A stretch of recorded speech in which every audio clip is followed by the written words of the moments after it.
નમસ્કાર મિત્રો, આ વિડીયોમાં આપણે વાત કરીશું પ્રાઇવેટ સેક્ટરની બેંક વિશે, જે બેંકે 16,000 કરોડ રૂપિયા ભેગા કરવાની જાહેરાત કરી દીધી છે. તો આ કઈ બેંક છે એના વિશે આપણે સંપૂર્ણ માહિતી ડિટેલમાં જોઈશું.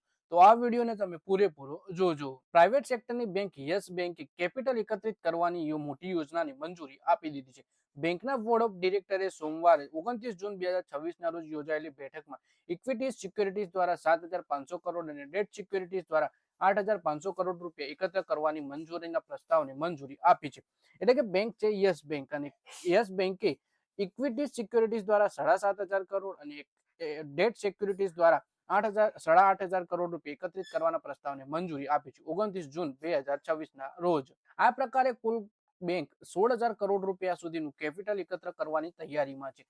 બેંકે શેરબજારને આપેલી જાણકારીમાં જણાવ્યું કે ઇક્વિટી સિક્યુરિટીઝ અલગ અલગ અનુમત માધ્યમો દ્વારા જારી કરવામાં આવશે. જોકે આ ઇસ્યુની બેંકની કુલ ઇક્વિટીના 10% વધારેનું ડાયલ્યુશન નહીં થાય. આ પ્રસ્તાવ શેરધારકોને રેગ્યુલેટરી મંજૂરીઓને આધીન રહેશે. આ ઉપરાંત બોર્ડે ભારતીય અથવા વિદેશી મુદ્રામાં 8,500 કરોડ સુધીની ડેટ સિક્યુરિટીઝ જારી કરીને ફંડ એકત્રિત કરવાના પ્રસ્તાવને પણ મંજૂરી આપી દીધી છે. પછી વાત કરીએ કે આ ફંડ એક અથવા એકથી વધારે તબક્કામાં ઘરેલું અથવા વિદેશી બજારોથી એકત્રિત કરી શકાશે. જો કન્વર્ટિબલ ડેટ સિક્યુરિટીઝ જારી કરવામાં આવે છે ત્યારે પણ ફૂલ શક્ય ડાયલ્યુશન 10% અંદર મર્યાદિત રહેશે. બેંકે જણાવ્યું કે આ બંને ફંડ એકત્રિત કરવાના પ્રસ્તાવોને એમ્બેલિંગ પ્રસ્તાવના રૂપમાં મંજૂરી આપવામાં આવી છે. તેને લાગુ કરવા માટે શેરધારકોની સાથે સાથે અન્ય રેગ્યુલેટરી અને સત્તાવાર મંજૂરીઓ આવશ્યક રહેશે. વધુમાં બોર્ડે બેંકની 22મી વાર્ષિક સામાન્ય સભા માટે સૂચનાઓને મંજૂરી આપી છે.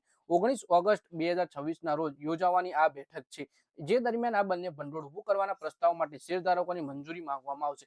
યસ બેંકનું કહેવું છે કે આ મૂડી એકત્રિત કરવાની યોજના ભવિષ્યની વૃદ્ધિની જરૂરિયાતોને પૂર્ણ કરવા, કેપિટલ આધારને મજબૂત કરવાની કામગીરીનો વિસ્તાર કરવાની તેની વ્યૂહરચનાનો ભાગ છે. તો મિત્રો, આ વિડીયોમાં વાત કરીએ આપણે યસ બેંકના શેર વિશે, જેમાં બેંકે જણાવ્યું કે તે 16,000 કરોડ રૂપિયા એકત્રિત કરવાની જાહેરાત કરી ચૂકી છે અને 22મી વાર્ષિક સામાન્ય સભામાં મંજૂરી લેવામાં આવશે શેરધારકોની અને અન્ય રેગ્યુલેટરની.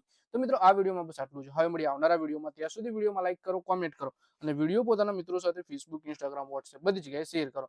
શેર બજારની આવી માહિતી ગુજરાતીમાં જોવા માટે તમે ચેનલને સબસ્ક્રાઇબ કરી ઘંટડી દબાવી દેજો અને આપણા ફેસબુક પેજને પણ ફોલો કરી લેજો.